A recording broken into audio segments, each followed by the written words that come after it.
So చిరుతిళ్ళు తినేవాళ్ళు పారా హుషార్, ఆసుపత్రిలో బెడ్ రెడీ చేసుకోవాలి. గోదావరి జిల్లాల జనానికి మరీ ముఖ్యంగా ఈ హెచ్చరిక. దారుణమైన నిజాలను చూస్తున్నారు. సో పైసల కోసం ప్రాణాలతో చెలగాటమాడుతున్నారు అక్కడి వాళ్ళు. జంతువుల కొవ్వుని నూనెగా మార్చేస్తోంది ఈ ముఠా. ఏలూరు విజిలెన్స్ దాడుల్లో ఈ వ్యవహారం వెలుగులోకి వచ్చింది. పక్కా సమాచారంతో 2 ప్రాంతాల్లో దాడులు చేశారు.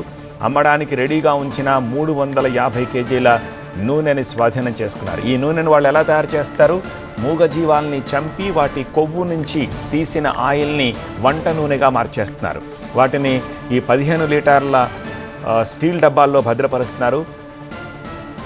అది రోడ్ సైడు ఈ బజ్జీలు పునుకులు వేసే షాపులకు కానీ లేకపోతే బళ్ళకు గాను అమ్మేస్తున్నారు. సో వాటితోటి తయారు చేసిన ఆహారం తిన్నారంటే ఇక ఆరోగ్యం ఏమిటనేది అర్థం చేసుకోవచ్చు. సో ఈ రైడ్స్ చేసిన విజిలెన్స్ టీంలోని సిఐ ఏమంటున్నారో ఒకసారి చూద్దాం. ఇప్పుడు దొరికిన లీడ్ ప్రకారం మేము ఇంకా మా దాడులు ఇంకా ఇన్ఫర్మేషన్ కలెక్ట్ చేసి దాడులు కొనసాగిస్తున్నామండి. అలాగే ఎవరికైనా ఇన్ఫర్మేషన్ తెలుసుంటే కనుక మాకు నిరభ్యంతరంగా మాకు ఇన్ఫామ్ చేస్తే వాళ్ళ యొక్క వివరాలు సీక్రెట్గా ఉంచడం జరుగుతుంది.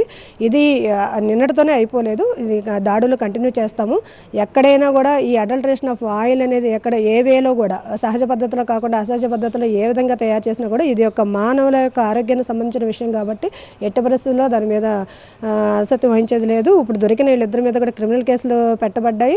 అలాగే ఫుడ్ డిపార్ట్మెంట్ వాళ్ళు ఇన్స్పెక్టర్ వాళ్ళు వచ్చారు, వాళ్ళు శాంపిల్స్ కలెక్ట్ చేశారు, వాళ్ళు ల్యాబ్ పంపించారు. వాళ్ళు కూడా వాళ్ళ యొక్క రిపోర్ట్ని నమోదు చేయడం జరిగింది. వాళ్ళు కూడా శాంపిల్స్ వచ్చిన తర్వాత దాని ప్రకారం క్రిమినల్ వాళ్ళ కోర్టులో కూడా వాళ్ళ సెక్షన్ ప్రకారం food safety and adulteration act ప్రకారం వాళ్ళ మీద వాళ్ళు డైరెక్ట్గా కేసు ఫైల్ చేయడం జరుగుతుంది. రిపోర్ట్ వచ్చిన తర్వాత అలాగే క్రిమినల్ కేసులు కూడా మేము వాళ్ళ మీద రిపోర్ట్ చేయడానికి నమోదు చేయడానికి పోలీస్ స్టేషన్కి కూడా ఆ ప్రాపర్టీ హ్యాండ్ ఓవర్ చేసాము.